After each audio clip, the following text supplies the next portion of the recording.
Assalamualaikum warahmatullahi wabarakatuh. Perkenalkan, nama saya Nabila Rahma Maulidia. Saya dari Prodi Desain Grafis, kelas 2E. Di sini saya akan mempresentasikan hasil portofolio dari semester 1 dan semester 2 pada mata kuliah tipografi. Yang pertama ada sejarah tipografi, di mana sejarah tipografi ini menjelaskan apa arti tipografi itu sendiri dan dibuat dalam bentuk visual seperti ini. Jadi ada contoh dari sejarahnya juga. Di sini ada urutannya dari piktograf, ideograf, juga fonograf. Lalu ada Johannes Gutenberg. Beliau adalah orang berkebangsaan Jerman, di mana pada tahun 1400 ia menemukan sistem printing yang dapat dihasilkan secara massal. Yang kedua, ada tokoh-tokoh penemu huruf. Di sini ada berbagai macam jenis huruf. Terus juga ada nama tokoh pembuatnya, juga tahun saat mereka buat font ini. Gunanya pada pembelajaran kedua ini adalah supaya kita mengetahui tokoh-tokoh hebat yang membawa perkembangan tipografi dari masa ke masa yang semakin beragam juga menarik. Yang ketiga ada klasifikasi huruf berdasarkan sejarah dan bentuk hurufnya. Pada pembelajaran kali ini ada 9 jenis huruf atau font, juga tahun sejarahnya, di mana setiap huruf ini memiliki sejarahnya masing-masing. Contohnya seperti black letter, di mana tulisan black letter ini menggunakan pena berujung lebar sehingga menghasilkan kontras tebal tipis yang kuat. Lalu karakter yang ditulisnya itu berhimpitan sehingga hasil keseluruhannya itu berkesan gelap, berat, dan hitam. Juga pada setiap ujung hurufnya itu terdapat lancip atau serif. Contoh lainnya ada humanis, di mana humanis ini kalau di Italia orang itu tidak menggunakan typeface seperti black letter, melainkan Roman atau Romawi kuno, sehingga ruang kosongnya itu cukup banyak, tulisannya itu jadi lebih terang juga ringan. Yang keempat ada klasifikasi huruf berdasarkan gambaran bentuk hurufnya. Pada pembelajaran kali ini kita bisa lebih tahu ciri khas atau kesan yang ditimbulkan pada setiap font, dan kita bisa membedakan kegunaan masing-masing dari font itu seperti apa. Di sini contohnya ada Roman. Kesan yang ditimbulkan dari font Roman ini adalah klasik, mudah dibaca, lembut, dan dinamis.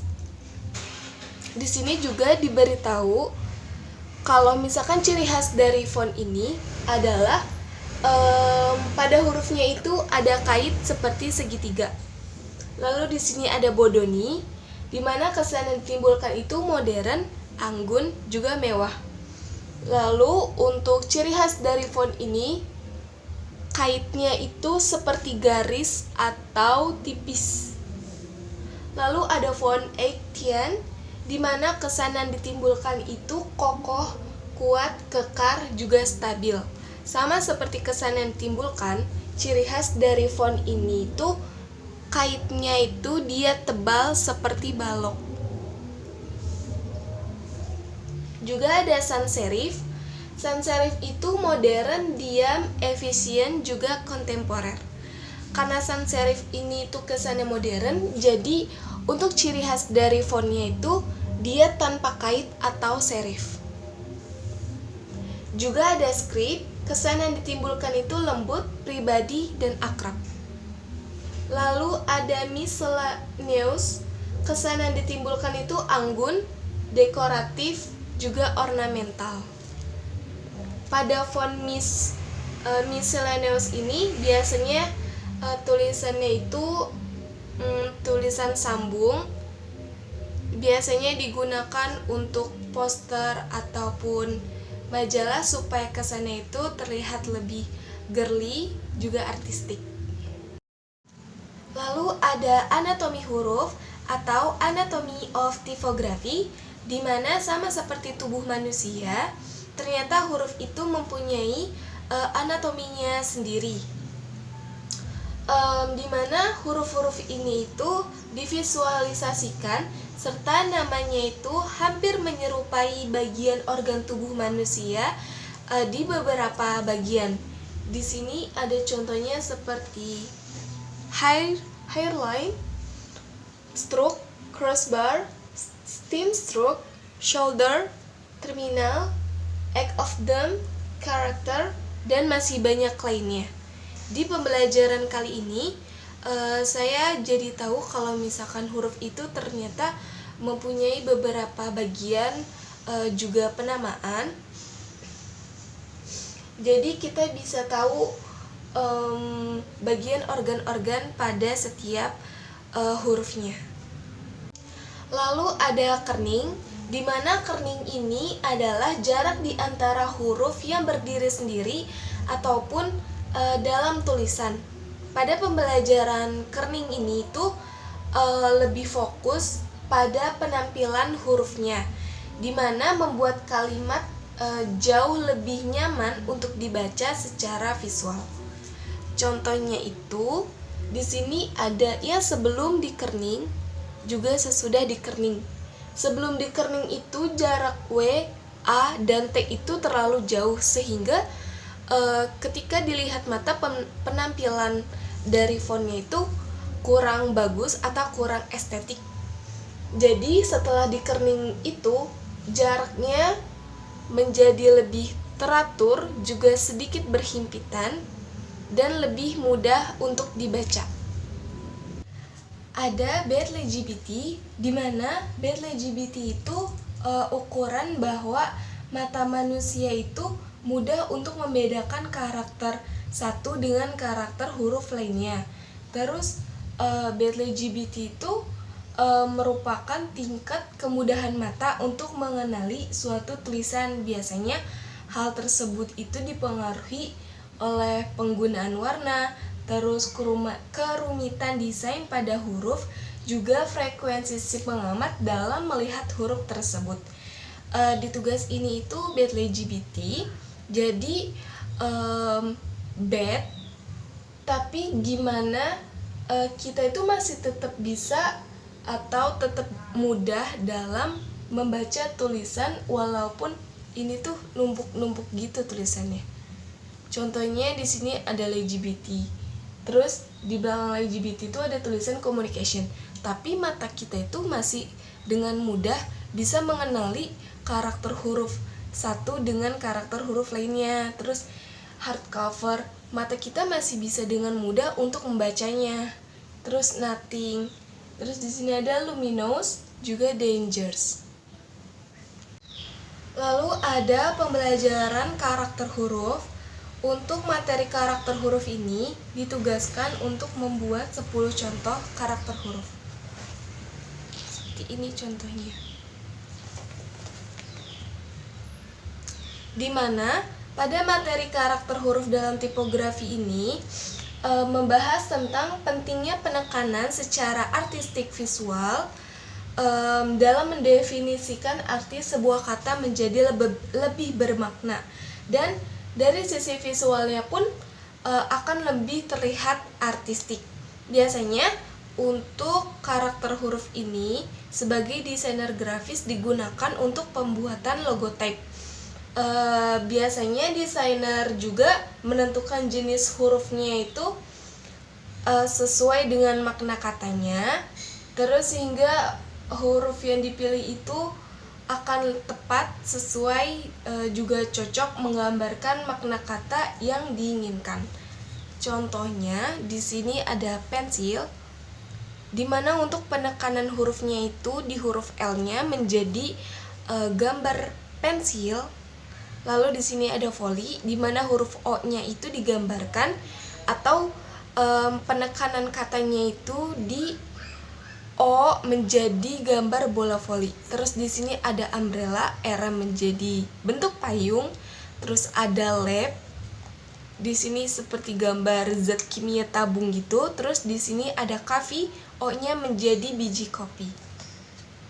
Lalu ada tugas text impact. Untuk tugas text impact ini ditugaskan dua. Ada perbedaan menggunakan font Helvetica juga font Times New Roman.